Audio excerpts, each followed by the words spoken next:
הבוקר חיסלנו את עלי לריג'אני. עלי לריג'אני זה הבוס של משמרות המהפכה, שזה...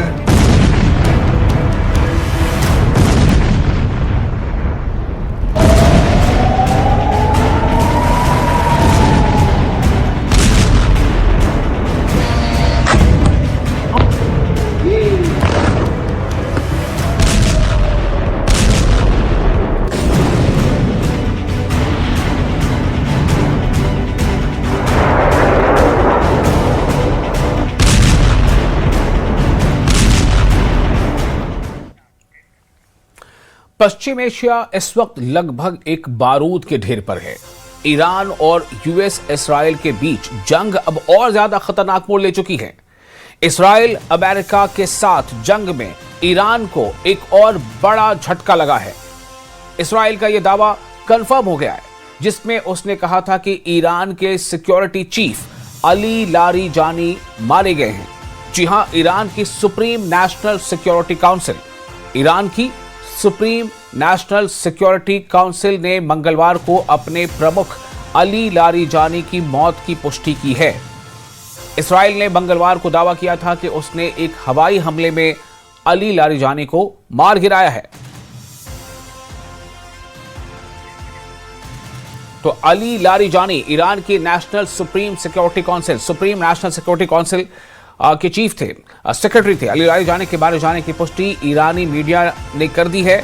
Ali Larijani की मौत की पुष्टि हुई है। ईरान की तस्नीम न्यूज एजेंसी ने इस बात की पुष्टि की है।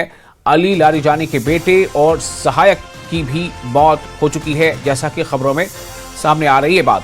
इसराइली एयर स्ट्राइक में मारे गए अली लारिजानी के मारे जाने की पुष्टि ईरानी मीडिया ने की है और अली लारिजानी की मौत की पुष्टि जो ईरान की तस्नीम न्यूज एजेंसी है उसने भी कर दी है।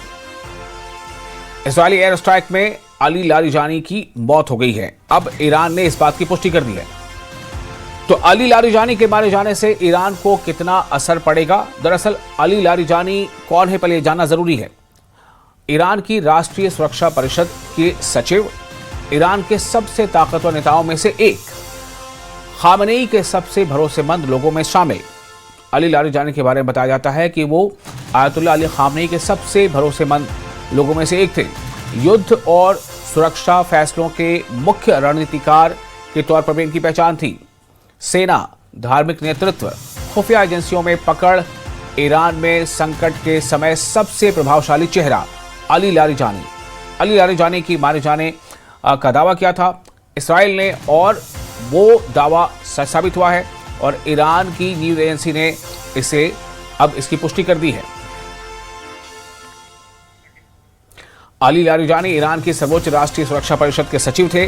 उन्हें ईरान के सबसे प्रभावशाली नेताओं में से एक माना जाता था। ईरान की प्रमुख सेना, इस्लामिक रिवॉल्यूशनरी गार्ड कोर यानी IRGC, राष्ट्रीय सुरक्षा परिषद का सचिव होने के नेता उन्हें ही रिपोर्ट करती थी और वो न सिर्फ ईरान के सुप्रीम लीडर खामनेई के सबसे भरोसेमंद सहयोगियों में शामिल थे, युद्ध और सुरक्षा से जुड़े अहम फैसलों के मुख्य रणनीतिकार भी माने जाते थे।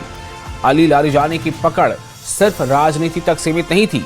सेना, धार्मिक नेतृत्व और खुफिया एजेंसियों में भी उनका मजबूत प्रभाव था। इसी वजह से हर बड़े संकट के वक्त ईरान में सभी बड़े फैसलों में वो शामिल होते थे।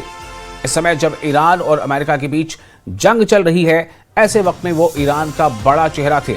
साल 2005 से 2007 के बीच वो ईरान के प्रमुख परमाणु वार्ताकार रहे, जबकि साल 2008 से 2020 तक ईरान की संसद में स्पीकर के तौर पर उन्होंने जिम्मेदारी संभाली। अब आपको बताते हैं कि जो इसराइल ने दावा किया था वो किस तरह से उन पर हमला हुआ। इसराइल के हवाई हमले में अली लारिजानी की मौत हो गई है। हमला तेहरान के परदिस इलाके में हुआ था, जहां अली लारिजानी अपनी बेटी के घर पर मौजूद थे। ईरान की सर्वोच्च राष्ट्रीय सुरक्षा परिषद ने मौत की पुष्टि कर दी है।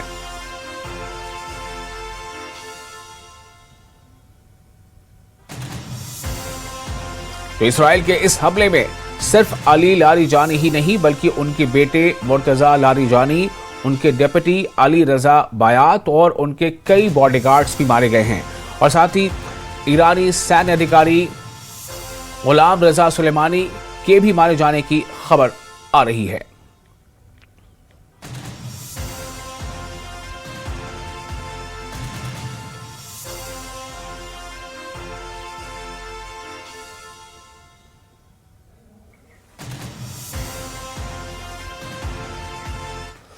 और अली लारिजानी की मौत पर ईरान ने कसम खाई है। जो खबरें आ रही उसके मुताबिक ईरान ने बदला लेने की कसम खाई है। अली लारिजानी की मौत का बदला लेने की कसम।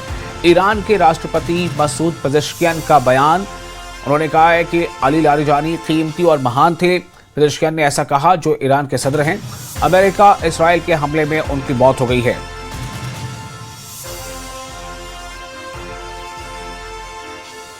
ईरान ने अली लारिजानी की मौत का बदला लेने की कसम खा ली है। ईरान के राष्ट्रपति मसूद पेजेश्कियान ने शोक संदेश में लारिजानी को एक कीमती और महान व्यक्ति बताया। उन्होंने कहा कि लारिजानी ने इस्लामिक रिपब्लिक के दौर में कई अहम भूमिकाओं में काम किया।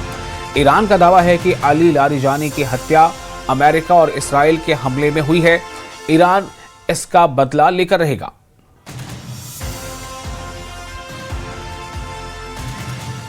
और इसके साथ ही इस बुलेटिन में फिलहाल इतना ही, लेकिन न्यूज़ 18 पर लगातार बड़ी और अहम खबरों का सिलसिला जारी रहेगा।